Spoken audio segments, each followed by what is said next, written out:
Hello दोस्तों, कैसे हैं आप सब। मैं आपका हॉरर गाइड गौतम आज आपके लिए लेके आया हूँ फिक्शन कैटेगरी की एक ऐसी खौफनाक कहानी जिसे सुन के आपके रोंगटे खड़े हो जाएंगे। अगर आप इस चैनल पर नए हैं और ऐसे ही डरावनी कहानियाँ सुनना चाहते हैं तो अभी इस चैनल को सब्सक्राइब करें। तो चलिए आज की कहानी की ओर बढ़ते हैं। ये घटना साल 2001 की है। ये बात जब की है जब मैं लगभग 20 सालों के बाद अपने गांव वापस लौट रहा था। मेरा बचपन गांव में ही बीता, लेकिन जब मैं 14 साल का था तो पिताजी का ट्रांसफ़र दिल्ली में हो गया। गांव के लोगों को छोड़ के दिल्ली में आना हमारे लिए बहुत मुश्किल था, लेकिन ये हमारी मजबूरी भी थी। लगभग 20 सालों के बाद एक दिन मेरे पास मेरे गांव के दोस्त का फ़ोन आया। उसने मुझे बताया कि अगले महीने उसकी बेटी की शादी है और वो चाहता है कि मैं भी उस शादी में आऊं। उसने कहा कि इसी बहाने इतने सालों के बाद मिलना भी हो जाएगा। मैंने भी उसकी बात मान ली। शादी से एक हफ्ते पहले मैं अपने गांव के लिए निकल गया। मैं शाम 7 बजे ट्रेन में बैठ गया। जिस ट्रेन में मैं बैठा था वो पहले ही 3 घंटे लेट थी और बीच बीच में रुकने की वजह से वो 1-2 घंटे और लेट हो चुकी थी। जब मैं गांव के स्टेशन पे पहुंचा तो रात के 1 बज चुके थे। उस गांव में ज़्यादा लोग आते जाते नहीं थे। उस स्टेशन पे उतरने वाला मैं अकेला ही था। वो स्टेशन बिल्कुल सुनसान था। वहाँ ऐसा अंधेरा और सन्नाटा था कि मानो समय भी थम गया हो। मैं बहुत ज़्यादा डरा हुआ था। आस पास कोई भी नहीं था। उस वक्त मोबाइल फ़ोन भी नहीं होते थे। तभी मैंने देखा कि कोई आदमी लालटेन लेके मेरी तरफ आ रहा था। वो मेरे सामने आके खड़ा हो गया। वो एक 40-50 साल का आदमी था। उसने मुझसे पूछा, आप कौन हो और इस समय आप यहाँ कैसे? मैंने उसे सब बता दिया। वो बोला, साहिब, मैं एक टांगे वाला हूँ। मैं पास में ही अपने टांगे में सो रहा था। ट्रेन की आवाज़ से मेरी आँख खुल गई और फिर मैंने आपको देखा। इस समय यहाँ रुकना ठीक नहीं। यहाँ बहुत लुटेरे हैं। साहिब, आप मुझे बताइए आपको कहाँ जाना है। मैं आपको छोड़ के आऊँगा। मैंने उस टांगे वाले को अपने दोस्त का नाम बताया। उसने कहा कि वो उसका पता जानता है। उसने मुझे अपने टांगे में बिठाया और टांगा चलाने लगा। मैं उनसे बोला, आपका बहुत बहुत शुक्रिया। अगर आज रात आप मुझे नहीं मिलते तो पता नहीं मेरा क्या होता।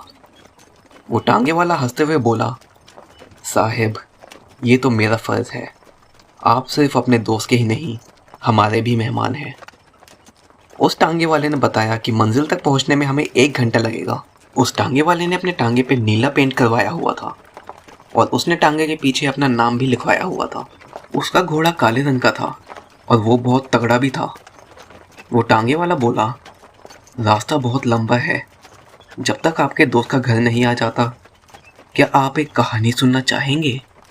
मैं उस वक्त बहुत थका हुआ था, साथ ही साथ मुझे नींद भी आ रही थी, लेकिन उस टांगे वाले का दिल रखने के लिए मैंने कहानी सुनने के लिए हाँ कह दिया।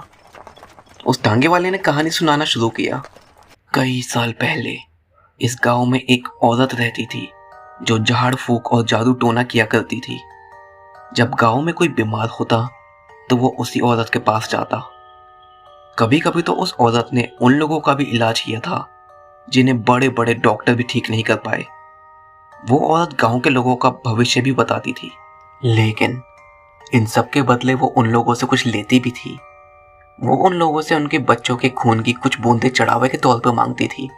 लोगों का कहना था कि उस खून से वो अपनी शक्तियां बढ़ाती थी। कुछ लोग ये भी कहते थे कि उस खून के चढ़ावे से वो अपनी उम्र बढ़ाती थी। ये सब कई सालों तक ऐसे ही चलता रहा। कुछ समय के बाद वो औरत अचानक से गायब हो गई। पता चला कि उस औरत ने खुद को अपने झोपड़े में बंद करा हुआ था। रात के समय उस झोपड़े से अजीब अजीब आवाजें आती। वहां से कभी चीखने चिल्लाने की तो कभी हंसने की आवाज आती। कुछ लोगों से पता चला कि वो औरत काले जादू में पूरी तरह डूब के पागल हो चुकी थी। कुछ दिनों के बाद उस झोपड़े से आवाजें आनी बंद हो गईं। एक शाम गांव के कुछ लोगों ने उस औरत के झोपड़े का दरवाजा तोड़ के अंदर जाने की कोशिश की। उन लोगों को शक था कि उस बुढ़िया की मौत हो चुकी होगी और उसकी लाश अंदर सड़ रही होगी। जैसे ही उन लोगों ने दरवाजा तोड़ा, उन्हें बहुत तेज बदबू आई। जैसे किसी सड़ती हुई लाश में से आती है। उन लोगों ने देखा कि उस जगह बहुत से छोटे जानवरों की लाशें पड़ी हुई थी। उन्हें देख के ऐसा लगता जैसे किसी ने उनका सारा खून चूस लिया हो। फिर उस झोपड़े के अंधेरे कोने में उन्हें वो औरत दिखाई दी, लेकिन अब वो पहले जैसी नहीं रह गई थी। वो दिखने में बहुत डरावनी हो चुकी थी। उसकी चमड़ी बहुत काली और आंखें पूरी सफेद हो चुकी थी। उसने कोई कपड़े भी नहीं पहने हुए थे और उसके होठों पे खून भी लगा हुआ था। ऐसा लगता मानो उस औरत के खोखले शरीर में कोई और आत्मा रहने आ गई हो। इससे पहले वो लोग कुछ सोच पाते, उस औरत ने उन पे हमला कर दिया। कहा जाता है कि उस औरत ने अपने नाखूनों और दांतों से उन लोगों का गला काट दिया और उनका खून पिया।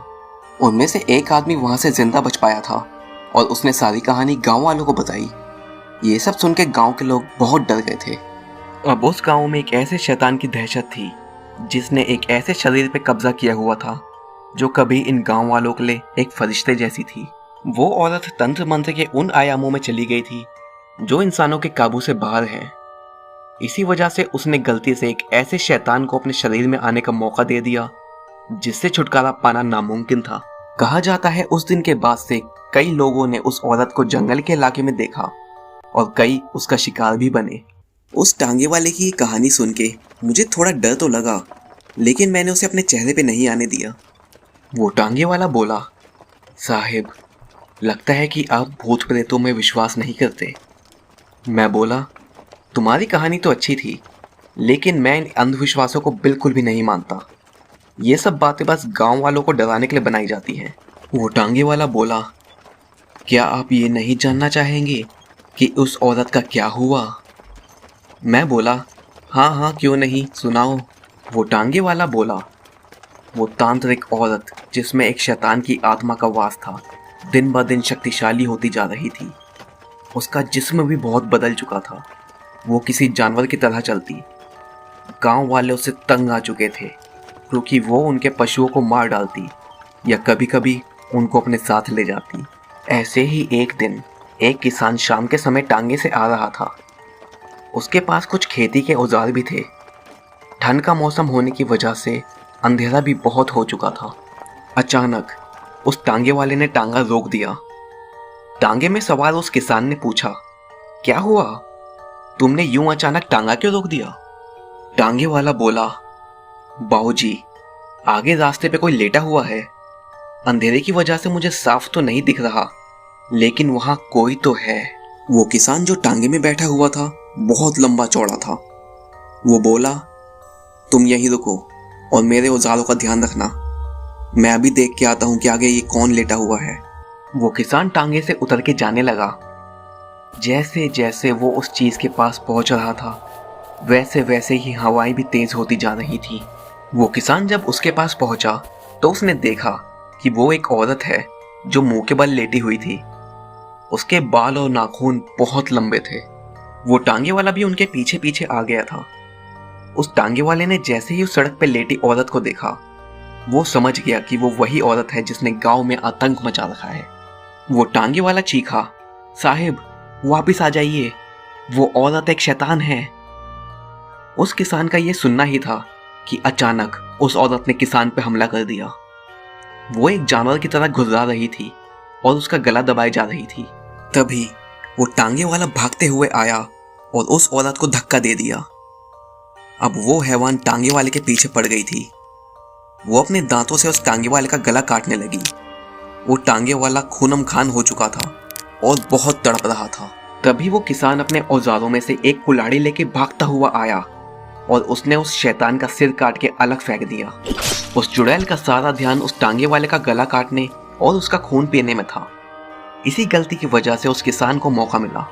उस किसान ने टांगे वाले की जान बचाने की बहुत कोशिश की, लेकिन ज्यादा खून बह जाने की वजह से उसकी मौत हो गई।